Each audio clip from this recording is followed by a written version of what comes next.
Evlilik için gençler birbiriyle görüştüğünde son dönemdeki en çok yapılan evlilikler flörtle yapılan evlilikler. Flörtle yapılan evliliğin zehirli bal şerbet içmek gibi görüyorum. Evlilikte en hayırlı, en verimli, en güzel olanının anne babanın ya da bir yakının tavsiyesi, gençlerin de gönlünün ısınacağı bir evliliğin en hayırlı evlilik olduğunu düşünüyorum. Çünkü flört döneminde insanlar gerçek yüzünü göstermiyor.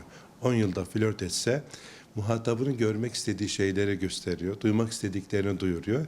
Asıl yıllar önce bir hocamız söylemişti de erkeklerin maskesi evlendiğinde kadının maskesi çocuğu olduğunda düşer demişti. 30 yıl önce söylenen bir cümleydi bu. Şimdi kaç tane maske olduğu belli değil.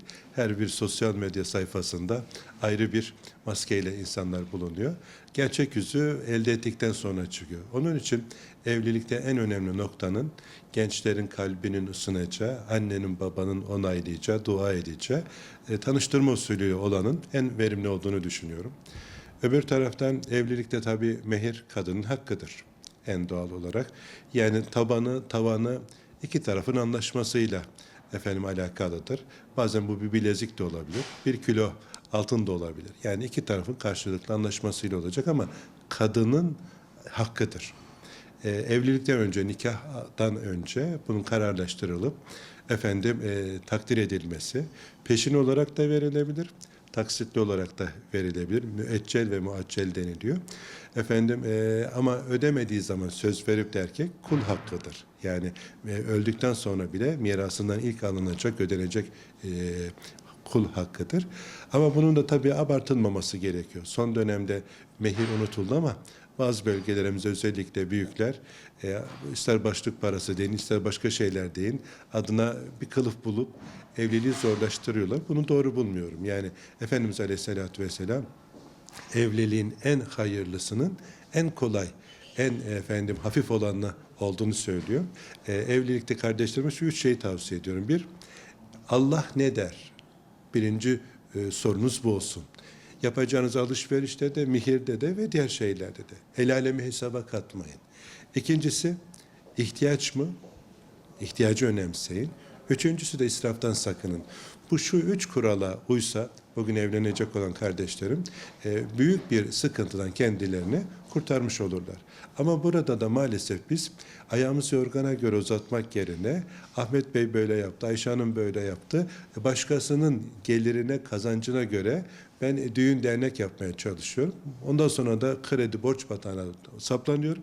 10 yıl boyunca bir daha iki yakam bir araya gelmiyor. Halbuki herkes ayağını yorganına göre uzatmalı. Yani Allah kuluna verdiği nimet üzerinde görmek ister ama ben sizin kazancınıza göre masraf yapamam.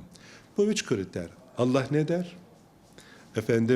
İhtiyaç, bir de israftan sakınacağız. Yani bunu evlilikte çok önemli görüyorum. Bir de maalesef evlilik için alışverişe çıkarken iki taraf böyle cihada gider gibi çıkıyor. Karşı taraftan ne koparırsam düğün öncesi kârdır diyor. Birbirlerini yıpratıyorlar. Düğünden sonra da birbirinin yüzüne bakacak mecali kalmıyor. Bu da daha baştan işi bitirmiş oluyor. Evlenirken özellikle evlenecek olan kardeşlerime şunu tavsiye ederim. Yani ahlakı güzel olan, aynı hedefe odaklanabildiğimiz, aynı dili konuşabildiğimiz, yalandan uzak duran ve özellikle de namaz hassasiyeti olan, ister bayan olsun, ister erkek olsun. Bunlar genel tavsiyelerimiz. Çünkü namaz hassasiyeti olmayan bir kardeşim günde 5 defa Allah'a isyan ediyor. Allah'a isyan eden eşine isyan etmeyeceğinin garantisi yok ki. Bu çok önemli. İkincisi de ahlaken de eğer şakadan bile olsa yalan söyleyebiliyorsa yarın bir gün yapamayacağı şey yoktur. Çünkü o da ahlaki ölçüyü en iyi ortaya koyan değerlerden bir tanesidir. Çünkü sevgili Peygamberimiz yalanla iman bir arada bulunmaz diyor. Şaka bile olsa yalanı terk edene cennetin ortasına bir köşk verilecektir diyor.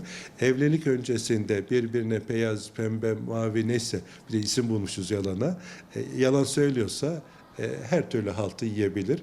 Dolayısıyla ben bu 2 ölçüyü evlenecek olan kişilerde aranması gerektiğini düşünüyorum. Yani ahlakı güzel olduğunun alametidir bunlar. Yüzü güzelle evlenirsen bir gün diyor, ahlaki güzelle evlenirsen bir ömür boyu mutlu olursun diye. Eskiler çok güzel formüle etmişler. Bu konuda maalesef işte örf, adet dinin önüne geçmiş. Eğer dinimizin önüne geçmeseydi Kur'an ve sünnet ölçülerinde ihtiyaçları alacaktık. Bugün örf dinin önüne geçtiği için her bölgede ayrı sıkıntılarla karşılaşıyoruz. Bu diyor 1 kilo altın taktı diyor. Öbürü 1,5 kilo diyor. Öbürü 2 kilo diyor. Bugün sen piyasayı bilmiyor musun? Yani bu defa ne oluyor? Evlilikler geciktiriliyor. 11-12 yaşında ergenliğe ulaşıyor bugün gençler. Türkiye genelinde evlilik yaşı şu anda 29'a yükseldi. Her sene yükseliyor. Neden? Zorlaştırıldığından dolayı.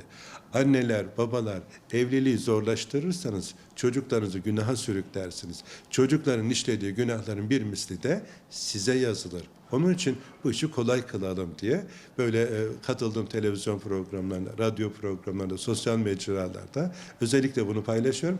Lütfen bu işi kolay kılalım ki gençleri helal dairesinde vakti geldiğinde evlendirmede kolay kılalım. Yoksa onların işlediği günahın bir misli bize de fatura ödülür.